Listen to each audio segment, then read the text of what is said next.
অনেক সময় আগের কথা, সুখপুর নামে একটি ছোট্ট গ্রামে বিজয় নামের একজন অত্যন্ত সরল, সাদাসিধে এবং সৎ কৃষক তার স্ত্রী নন্দিনীর সাথে একটি ছোট্ট ঘরে বাস করত। বিজয় ছিল খুবই দরিদ্র। সে দিনরাত কঠোর পরিশ্রম ও নিষ্ঠার সাথে কাজ করত।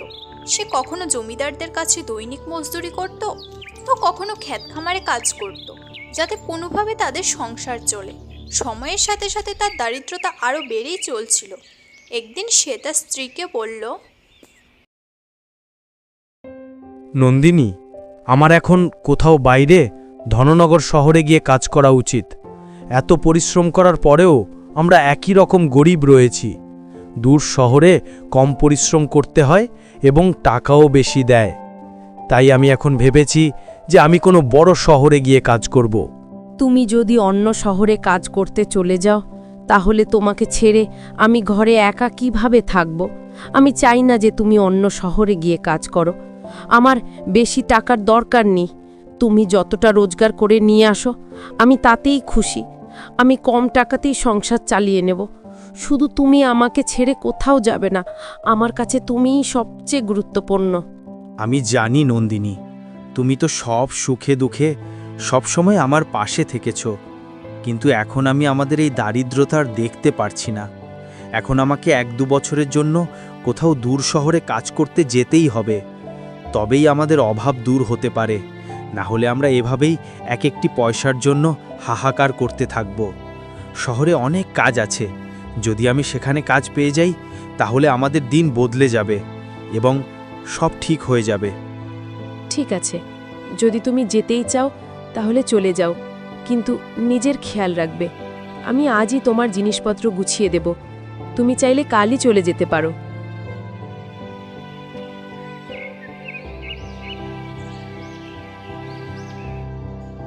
পরের দিন সকাল সকাল বিজয় তার স্ত্রীকে বিদায় জানিয়ে ধননগর শহরের দিকে রওনা হয়। পুরো দিন হাঁটার পর সে শহরে পৌঁছায়। নতুন শহরে বিজয়ের কোনো চেনা জানা লোক ছিল না, তাই সে ভাবে, যেমন তেমন করে আমাকে রাত কাটানোর ব্যবস্থা করতেই হবে। আগামীকাল তো আমাকে কাজের খোঁজ করতে হবে।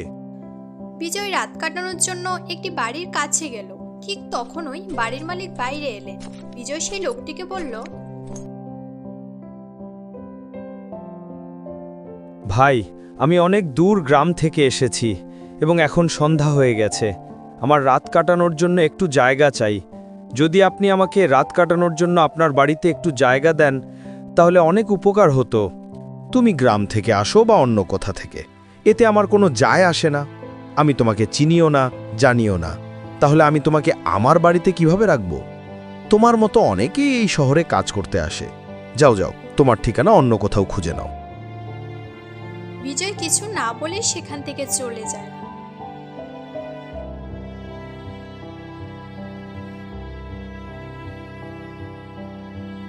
ভাই, আমি কি আজ রাত আপনার বাড়িতে থাকতে পারি? যদি আপনি চান তাহলে আমি এক রাত থাকার ভাড়াও দিয়ে দেব। ভাই, আমার বাড়ি খুব ছোট এবং আমার পরিবার খুব বড়, তাই তোমার আমার বাড়িতে থাকা অনেক মুশকিল হবে। তুমি গিয়ে অন্য কোথাও তোমার ব্যবস্থা করে নাও। তারপর বিজয় আরো কয়েকটি বাড়িতে গেল, কিন্তু সবাই তাকে নিজের বাড়িতে থাকতে মানা করে দিল। এসব দেখে বিজয় খুবই হতাশ হয়ে গেল। তখন সে ভাবল, এই শহরে যখন কেউ আমাকে তার বাড়িতে থাকতে দিতে রাজি হচ্ছে না, তখন আমার এই শহরে কাজ কিভাবে মিলবে? বিজয় যখন এসব ভাবছিল, ঠিক তখনই তার নজর পড়ল একজন বুড়ির ঝুপড়ির উপর। বিজয় সে বুড়ির বাড়িতে গেল এবং বুড়িকে মা কলাবতী বলে সম্বোধন করে বলল, মা, আমি এই শহরে কাজের খোঁজে এসেছি, কিন্তু কেউই আমাকে তাদের বাড়িতে থাকতে দিতে রাজি হচ্ছে না। এখন শুধু আপনার কাছেই আসা বাকি। দয়া করে আপনার বাড়িতে আমাকে এক রাত থাকার জায়গা দিন। বাবা, তুমি আমাকে মা বলে ডেকেছ, আর একজন মা তার ছেলেকে ঘরের বাইরে কিভাবে ছাড়তে পারে? চলো, ভেতরে এসো। বিজয় সেই বৃদ্ধ মহিলার সাথে ঘরের ভেতরে গেল। তারপর মা কলাবতী বিজয়কে বলল, বাবা, তুমি এটাকে তোমার নিজেরই বাড়ি মনে করো। তুমি যতদিন ইচ্ছি এখানে থাকতে পারো। মা, আপনি এত বড় বাড়িতে একা থাকেন? আপনার সাথে আর কেউ থাকে না? আপনার পরিবার কোথায়? বাবা, আমার কোনো সন্তান নেই। একটি মেয়ে ছিল। সেও 2 বছর আগে অসুস্থতার কারণে স্বর্গবাসী হয়ে গেছে। মেয়ের চিন্তায় তার বাবাও দিন দিন অসুস্থ হয়ে পড়ায় কিছুদিন পর সেও আমাকে ছেড়ে চিরতরে এই দুনিয়া থেকে চলে গেল। এখন এই দুনিয়ায় আমার কেউ নেই। মা, আপনি কাঁদবেন না, আমি তো আছি আপনার সাথে। এখন আপনি এই বাড়িতে একা নন। এখন আপনি আমাকে আপনার ছেলেই মনে করুন। বাবা, তুমি খুব ভালো মানুষ, দেখতেও খুব ভালো লাগে। শহরে খুব সতর্ক থাকতে হবে বাবা, কারণ এখানে অনেক ঠক থাকে। তারা নতুন মানুষ দেখলে তাকে ঠকিয়ে নেয়। মা, আমি খেয়াল রাখব, আপনি চিন্তা করবেন না। তারপর মা কলাবতী বিজয়কে খাবার খেতে দিলেন।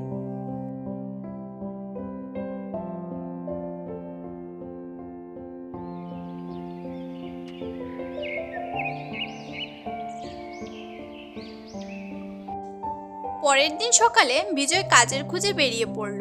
খুব শিগগিরই সে শেঠ হরপালের মুদিখানার দোকানে কাজও পেয়ে গেল। বিজয় কখনোই শেঠের কোনো কাজ থেকে মানা করত না এবং প্রতিটি কাজ খুব ভালোভাবে ও মনোযোগ দিয়ে করত। বিজয়ের কাজের প্রতি পরিশ্রম ও নিষ্ঠা দেখে শেঠ বিজয়ের উপর খুব খুশি হলেন, তাই সে বিজয়ের বেতনও বাড়িয়ে দিলেন। বিজয় তার কামানো টাকা থেকে শুধু ততটুকুই খরচ করত যতটুকু তার দরকার হতো, আর বাকি টাকা একটি ছোট্ট পুটলিতে জমিয়ে রাখত। যখন আমি 5,000 টাকা জমিয়ে ফেলব, তখন আমি আমার প্রিয় স্ত্রীর কাছে ফিরে যাব। তারপর গ্রামে ভালো কোনো ব্যবসা করব। বিজয় কয়েক বছর কঠোর পরিশ্রম করলো এবং সে 5,000 টাকাও জমিয়ে ফেলল। একজন দরিদ্র মানুষের জন্য সেই সময় 5,000 টাকাই খুব বড় অঙ্কের ছিল। তাই বিজয় মা কলাবতীকে বলল, মা, এখন আমার কাছে 5,000 টাকা জমা হয়েছে। আমি ভাবছি যদি কোনো কারণে এই টাকাগুলো কোথাও হারিয়ে যায় বা কেউ ছিনিয়ে নেয়, তাহলে তো মহা সর্বনাশ হয়ে যাবে। যদি এমন হয় তাহলে আমাকে খালি হাতেই ঘরে ফিরতে হবে। আজকাল তো কারুর উপর ভরসা করা যায় না। শহরে অনেক বদমাশ ও খারাপ লোক থাকে, তাই এখন আমার বাড়ি চলে যাওয়া উচিত। বাবা, তুমি ঠিকই বলেছ, কিন্তু বাবা, তুমি এখনই তোমার গ্রামে যাচ্ছ কেন? আরও কয়েকদিন থাকলে না? মা, থাকতে তো আমিও চাই, কিন্তু আমি এই টাকার কারণেই যাচ্ছি। বাবা, তুমি একটা কাজ করো, তুমি এই শহরের নামকরা জমিদার দুষ্যন্তর কাছে যাও এবং তোমার টাকা তার কাছেই রেখে আসো। আর যখন তুমি বাড়ি যাবে তখন দুষ্যন্তর কাছ থেকে তোমার টাকা ফেরত নিয়ে নিও। কিন্তু মা, আমি সেই জমিদারের কাছে আমার টাকা কিভাবে রাখতে পারি? পরে যদি সে আমাকে টাকা দিতে মানা করে দেয়? বাবা, জমিদার দুষ্যন্ত খুবই সৎ এবং ভালো মনের মানুষ। তুমি নিশ্চিন্ত হয়ে তোমার টাকা তাকে দিতে পারো। অনেক লোক তাদের টাকা তারই কাছে রাখে। মা কলাবতীর কথায় এসে বিজয় তার 5,000 টাকা নিয়ে জমিদার দুষ্যন্তের কাছে রাখতে গেল। তুমি কে এবং এখানে কেন এসেছো? আগে তো কখনো তোমাকে এখানে দেখিনি। মালিক, আমার নাম বিজয়। আমি গ্রাম থেকে এখানে কাজ করতে এসেছি। আমি কয়েক বছর পরিশ্রম করে 5,000 টাকা জমিয়েছি। আমি আমার টাকা আমানত হিসাবে আপনার কাছেই রাখতে এসেছি। আমার টাকা আপনার কাছেই নিরাপদ থাকবে যতদিন আমি এই শহরে থাকব এবং কাজ করব ততদিন। জমিদার দ্রুত বিজয়ের কাছ থেকে টাকার থলে নিয়ে নিলেন এবং বিজয়কে বললেন, তোমার টাকা রাখার জন্য এর থেকে ভালো জায়গা আর কিছু হতে পারে না। তাই এখন তুমি চিন্তা করো না, তোমার এই টাকা আমার কাছে নিরাপদ থাকবে। এখন তুমি কোনো চিন্তা ছাড়াই বাড়ি যেতে পারো। যখনই তোমার ইচ্ছা হবে তোমার টাকা ফেরত নিয়ে যেও। জমিদারের কথা শুনে বিজয় নিশ্চিত হয়ে খুশি খুশি বাড়ি চলে গেল।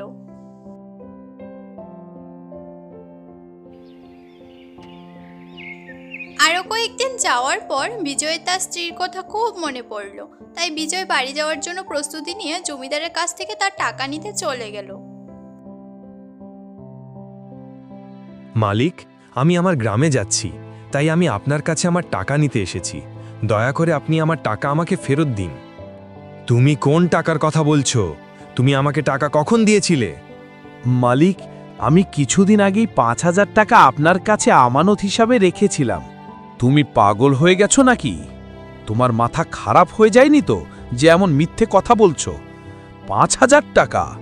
আরে এত টাকা তোমার 7 পুরুষেও কেউ দেখেনি মনে হয়। তবে তোমার কাছে 5,000 টাকা কোথা থেকে এলো? তোমার কাছে কি প্রমাণ আছে যে তুমি আমাকে 5,000 টাকা দিয়েছিলে? মালিক, আমার কাছে প্রমাণ তো কিছু নেই, কিন্তু লোকেরা বলে যে আপনি খুবই ভালো মনের মানুষ, তাই টাকা দেওয়ার সময় আমি আপনার থেকে কোনো প্রমাণ নিইনি। বিজয় জমিদারকে তার 5,000 টাকার কথা মনে করানোর অনেক চেষ্টা করলো, কিন্তু জমিদার দুষ্যন্ত তার একটি কথাও শুনলেন না। জমিদার তার চাকরদের ডেকে বিজয়কে ধাক্কা দিয়ে ঘর থেকে বের করে দিলেন। দুর্বল এবং অসহায় বিজয় কেঁদে কেঁদে মা কলাবতীর বাড়ির দিকে যেতে লাগলো। হে বিধাতা, আমার এত বছরের পরিশ্রমে জমানো টাকা সব লুট হয়ে গেল, কিছুই বাকি রইল না। কি ভেবেছিলাম আর কি হয়ে গেল? ওই বদমাস জমিদার আমাকে নিঃস্ব করে দিল। হে বিধাতা, এখন আমি কি করব কিছুই বুঝতে পারছি না। বিজয় দুঃখী মনে মা কলাবতীর বাড়ি পৌঁছালো। বিজয়কে কাঁদতে দেখে মা কলাবতী বললেন, বাবা, কি হয়েছে? তুমি কাঁদছো কেন? তুমি তো জমিদার দুষ্যন্ত এর কাছে তোমার টাকা ফেরত নিতে গিয়েছিলে, তাই না? মা, আমি নিঃস্ব হয়ে গেছি। আমার জমানো টাকা সব শেষ হয়ে গেছে। জমিদার দুষ্যন্ত আমার টাকা ফেরত দিল না। টাকা চাইতে এসে আমাকে বলল যে আমি তোমাকে আগে কখনো দেখিনি, তুমি আমার উপর মিথ্যা আরোপ করে আমাকে বদনাম করতে চাইছো। সে চাকরদের ডেকে আমাকে ঘাড় ধাক্কা দিয়ে ঘর থেকে বের করে দিল। বাবা, এসব কিছু আমার কারণেই হয়েছে। আমিই তোমাকে জমিদার দুষ্যন্তের কাছে টাকা রাখতে বলেছিলাম। আমি জানতাম না যে জমিদার দুষ্যন্ত এত বড় ধোঁকাবাজ। লোকেরা তো তার অনেক প্রশংসা করে।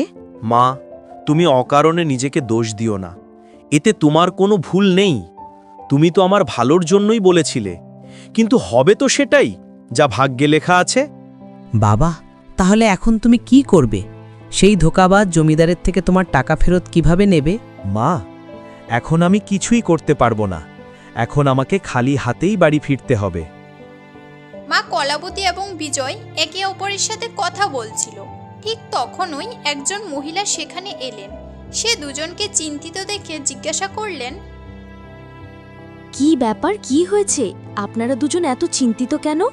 কি বলবো বোন, আমার সাথে খুব বড় অন্যায় হয়েছে। আমি এত বছর দিনরাত পরিশ্রম করে 5,000 টাকা জমিয়েছিলাম। সেই টাকা কামানোর জন্য আমি কত পরিশ্রম করেছি। কখনো খালি পেটে থেকেছি, তো কখনো না ঘুমিয়ে কাজ করেছি। বিজয় সমস্ত ঘটনা শালিনীকে খুলে বললেন।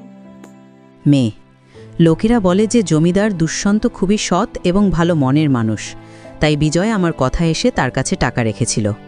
আপনাদের দুজনকে চিন্তা করতে হবে না, আমার কাছে একটি উপায় আছে। যদি এই উপায় কাজ দেয়, তাহলে সেই জমিদারকে আমরা ভালো শায়েস্তা করতে পারবো এবং আপনার টাকাও আপনি পেয়ে যাবেন। তারপর শালিনী মা কলাবতীর কাছ থেকে একটি বাক্স চাইলেন। মা কলাবতীর থেকে বাক্স নিয়ে শালিনী বলল, মা, এখন আমি আর বিজয় ভাই সেই জমিদারের কাছে যাচ্ছি, আপনিও আমাদের সাথে চলুন। শালিনী মাথায় বাক্স রেখে মা কলাবতী এবং বিজয়ের সাথে সেই ধোঁকাবাজ জমিদারের ঘরের দিকে রওনা হলেন। মা, আপনি এখানেই দাঁড়িয়ে থেকে আমাদের জন্য অপেক্ষা করুন। যতক্ষণ না সেই জমিদার দুষ্যন্ত বিজয় ভাইয়ের টাকা না ফেরত দেয়, ততক্ষণ আপনি আমাদের কাছে আসবেন না। যেই জমিদার বিজয় ভাইয়ের টাকা ফেরত দিয়ে দেবে, তখন বিজয় ভাই আপনার কাছে চলে আসবে। তখন আপনি ভিতরে সেই জমিদারের কাছে এসে আমাকে বলবেন, বৌমা, আমার ছেলে বিদেশ থেকে বাড়ি ফিরে এসেছে এবং সে তোমাকে ডাকছে, তাড়াতাড়ি ঘরে চলো। ঠিক আছে মেয়ে, আমি ঠিক তাই করব। তারপর শালিনী এবং বিজয় জমিদারের ঘরের কাছে পৌঁছালেন। শালিনী বিজয়কে বললেন, প্রথমে আমি ভিতরে যাব, আপনি কিছুক্ষণ পর আসবেন। তারপর শালিনী জমিদারের ঘরের ভিতরে চলে গেলেন। বোন, তুমি এখানে কি কাজে এসেছো এবং তোমার মাথায় যে বাক্স আছে তাতে কি আছে? আমি একজন ব্যবসায়ী স্ত্রী। আমার স্বামী ব্যবসা বাণিজ্য করার জন্য বিদেশে গেছেন। তিনি কয়েক মাস ধরে ঘরে ফিরে আসেননি। না জানি তিনি কখন ফিরবেন। আমাদের শহরে টাকা পয়সা চুরি হওয়ার ঘটনা দিনের পর দিন বেড়েই চলেছে। প্রায়শই কারো না কারোর ঘরে চুরি হয়ে যায়। এই চিন্তায় আমি অনেক রাত ভালো করে ঘুমাতেই পারিনি। আমাকে সবসময় ভয় লাগে। আমি ভাবি যেন আমাদের ঘরে চুরি না হয়ে যায়। তাই আমি এই বাক্স আপনার কাছে নিয়ে এসেছি।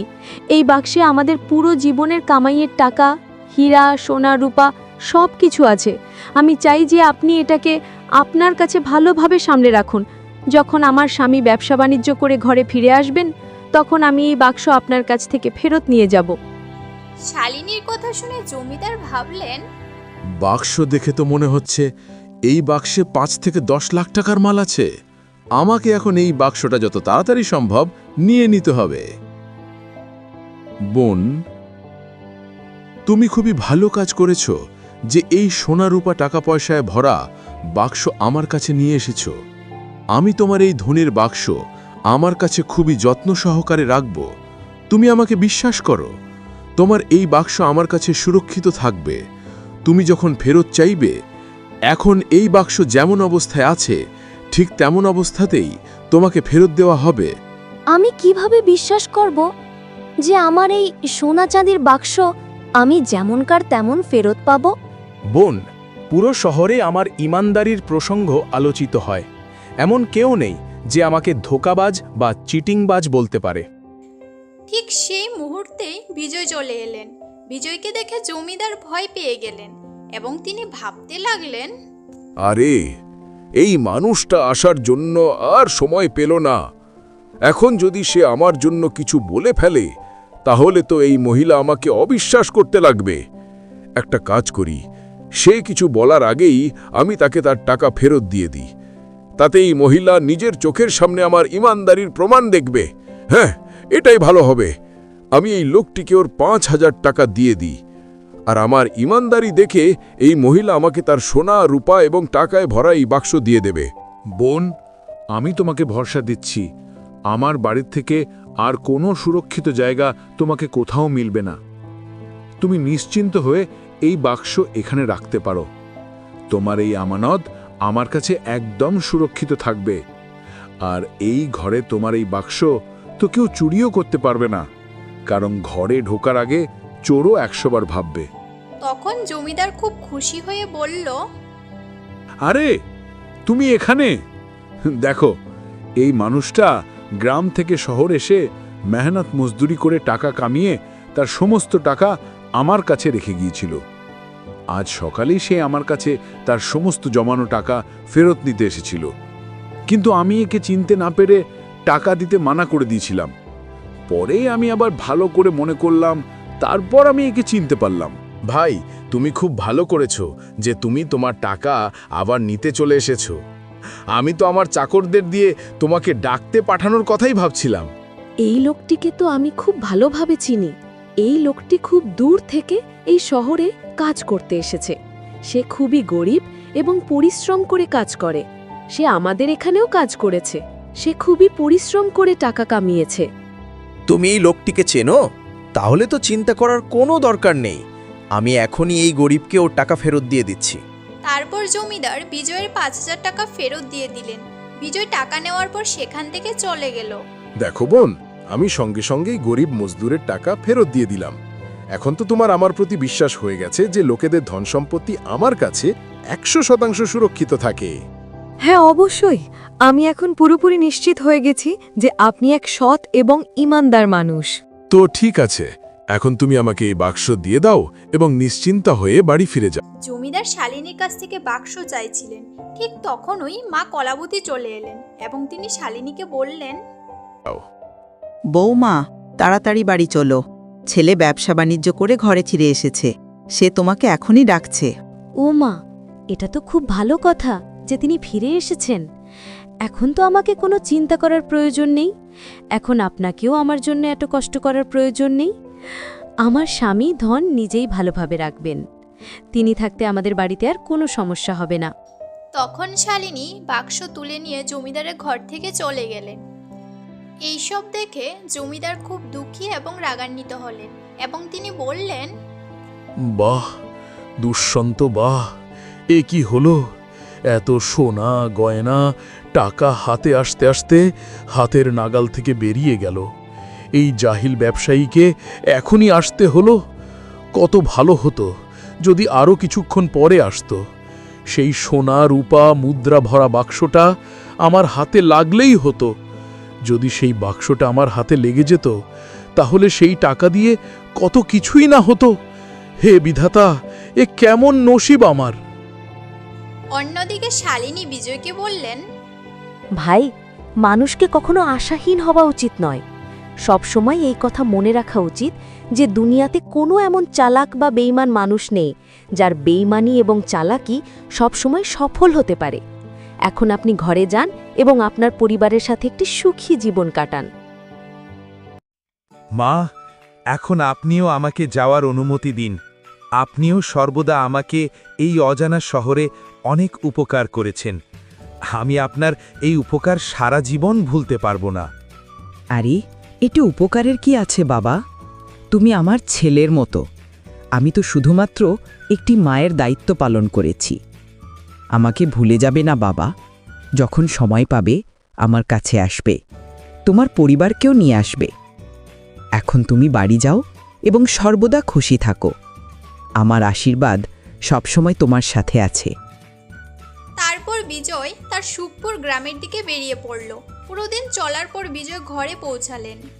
বিজয়কে দেখে তার স্ত্রী নন্দিনী খুব খুশি হলেন।